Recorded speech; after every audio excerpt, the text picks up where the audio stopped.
A guerra entre Israel e o Hamas completou 2 semanas e só hoje os primeiros caminhões com ajuda humanitária puderam entrar na faixa de Gaza. A repórter Érica Abreu está em Israel e mostra que o conflito está longe do fim. Cerca de 20 veículos, todos com bandeiras brancas, atravessaram a passagem de Rafah, vindos do Egito. A ONU chamou esse esforço de uma gota no oceano em relação ao que é necessário para atender às necessidades humanitárias na região. Na tarde de ontem, 2 reféns norte-americanas, mãe e filha, foram libertadas pelo grupo extremista Hamas após negociações envolvendo o Catar e os Estados Unidos. O número de reféns sendo mantidos pelo Hamas subiu para 210. Cerca de 20 são menores de idade e mais de uma dezena desses reféns seriam pessoas com idade acima de 60 anos. O ministro de Relações Exteriores do Catar e os Estados Unidos continuam negociando a liberação de mais reféns. O primeiro-ministro israelense Benjamin Netanyahu afirmou que Israel está fazendo esforços para libertar mais reféns, mas que a ofensiva contra o território de Gaza irá até o fim. Os bombardeios israelenses em Gaza foram intensos nas últimas horas. Já no território israelense, a maioria dos foguetes lançados pelo Hamas é interceptada pelo sistema de defesa Iron Dome. O som da primeira sirene do dia aqui na cidade de Askelon tocou às 7h50 da noite no horário local. A cidade aqui em Askelon está sendo agora atacada. A gente pode ouvir sirenes. Nesse momento as pessoas estão aí correndo, para locais onde elas podem se proteger. A gente pode escutar aqui o barulho.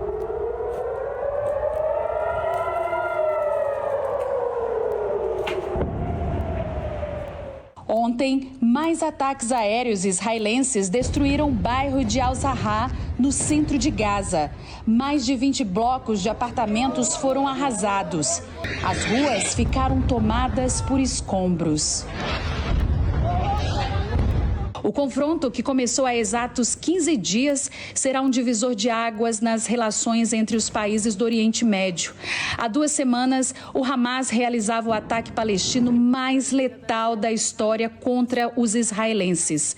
Numa ação coordenada, o grupo realizou bombardeios aéreos e invadiu Israel por terra, em ataques indiscriminados em cidades e em propriedades rurais. O Hamas espalhou o terror e assassinou homens, mulheres, velhos, jovens, crianças e bebês.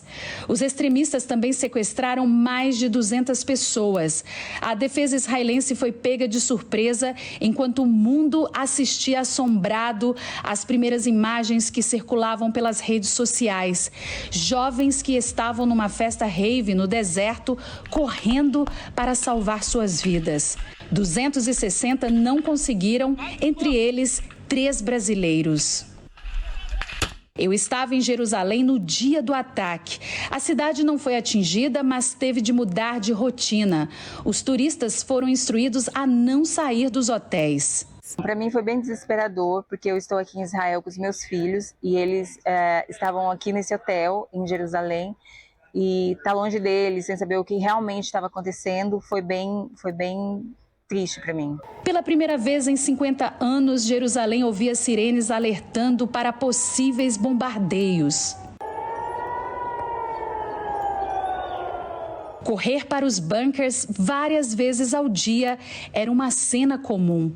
Aqui em Israel, até hoje, prédios, comércios e repartições públicas e até mesmo residências têm lugares como esse para que as pessoas possam se abrigar em caso de um possível ataque.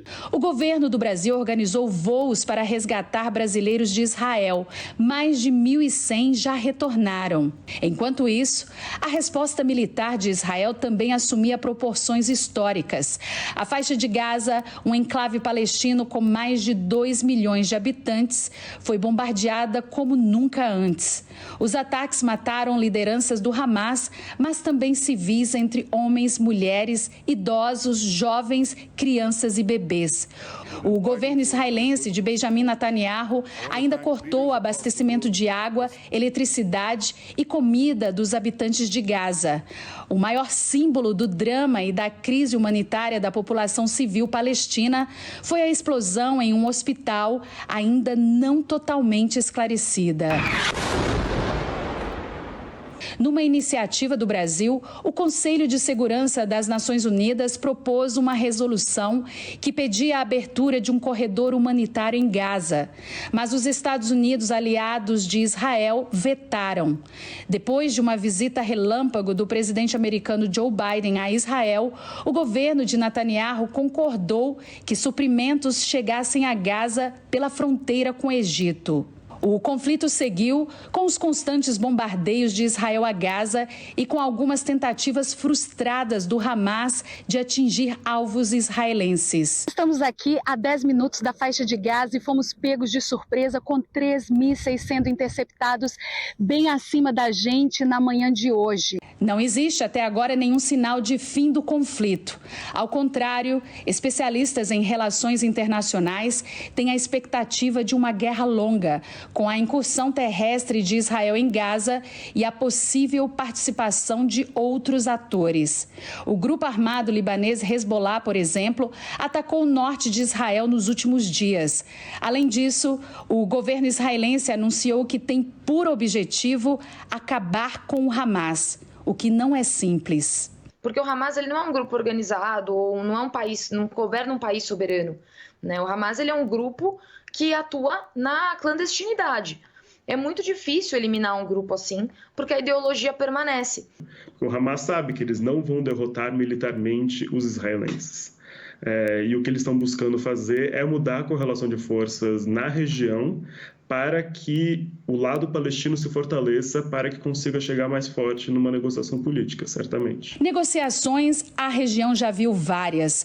Há 30 anos, um aperto de mão entre o primeiro-ministro israelense Yitzhak Rabin e o líder palestino Yasser Arafat, diante do presidente americano Bill Clinton, selava o acordo mais promissor entre os dois povos. Mas radicais israelenses sabotaram o processo. Depois disso, outras tentativas de acordo foram barradas pelas divisões políticas entre os palestinos, pelo terrorismo do Hamas e pela pouca abertura de Netanyahu ao diálogo, o que leva a acreditar que a região ainda não esteja pronta para a paz. Eu não vejo outra forma que não seja o reconhecimento da existência de dois estados soberanos para os dois povos. Então, um estado judaico-israelense e um Estado árabe-palestino. Que isso só poderá ser feito se as lideranças forem outras. Se Israel não tiver Benjamin Netanyahu na sua liderança e a Palestina não for governada pelo Fatah e pelo Mahmoud Abbas, que agora também representa uma liderança fraca na Autoridade Nacional Palestina. Então é necessário novos líderes que estejam empenhados pela paz. Eu acho que isso é possível, mas depende de várias circunstâncias que no momento ainda não estão postas.